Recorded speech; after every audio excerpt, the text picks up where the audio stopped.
VAT বাড়ানোর সিদ্ধান্তে মধ্যবিত্তের জীবনযাত্রার ব্যয় বাড়াবে আরেক দফা। এই ব্যয় এবং মূল্যস্ফীতি কমাতে সরকারের নেয়া মুদ্রানীতির বাস্তবায়ন সফল হচ্ছে না বলে মনে করেন অর্থনীতিবিদ ও শ্বেতপত্র প্রণয়ন কমিটির প্রধান ডক্টর দেবপ্রিয় ভট্টাচার্য। তিনি বলেন, নজর দিতে হবে বাজার ব্যবস্থাপনায়। শুক্রবার এক সাক্ষাৎকারে তিনি আরও বলেন, ব্যাংকগুলোকে দেয়া ছাপানো টাকা উৎপাদনশীল কাজে ব্যয় নিশ্চিত হলে মূল্যস্ফীতিতে প্রভাব পড়বে না। এদিকে ভ্যাট বাড়ানোর সিদ্ধান্ত প্রত্যাহার না হলে কঠোর কর্মসূচির ঘোষণা করা হবে বলে জানিয়েছেন ব্যবসায়ীরা।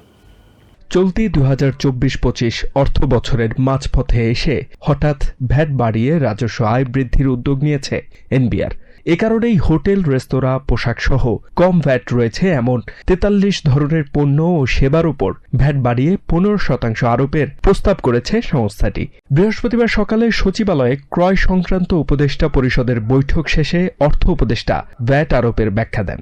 ভ্যাট আরোপের সিদ্ধান্তে নিত্যপণ্যের দামের উপরে প্রভাব পড়বে না এবং এতে সাধারণ মানুষের কষ্টও বাড়বে না বলে দাবি করেন তিনি। জিনিসপত্রের দামের উপরে তেমন প্রভাব পড়বে না। অন্যদিকে ভ্যাট বাড়ানোর সিদ্ধান্তে মধ্যবিত্তের জীবনযাত্রার ব্যয় বাড়াবে আরেক দফা। এই ব্যয় বা মূল্যস্ফীতি কমাতে নেয়া মুদ্রানীতির বাস্তবায়ন সফল হচ্ছে না বলে মনে করেন অর্থনীতিবিদ ও শ্বেতপত্র কমিটির প্রধান ডক্টর দেবপ্রিয় ভট্টাচার্য। শুক্রবার এক সাক্ষাৎকারে তিনি আরও বলেন, ব্যাংকগুলোকে দেয়া ছাপানো টাকা উৎপাদনশীল কাজে ব্যয় নিশ্চিত হলে মূল্যস্ফীতিতে প্রভাব পড়বে না। অন্যদিকে বিভিন্ন পণ্য ও সেবার ওপর কর বাড়ানোর পরিকল্পনায় ক্ষুব্ধ ব্যবসায়ীরা। তাদের দাবি, আন্দোলন, মূল্যস্ফীতি, ব্যাংকের সুদহার সব মিলিয়ে এমনিতেই ক্ষতিগ্রস্ত তারা। এমন সিদ্ধান্ত নেয়ার আগে কোনো আলোচনাও করা হয়নি তাদের সঙ্গে। সিদ্ধান্ত প্রত্যাহার না হলে কঠোর কর্মসূচি ঘোষণা করা হবে বলে জানিয়েছেন ব্যবসায়ীরা। HM. Ataullah, TVN 24 news desk.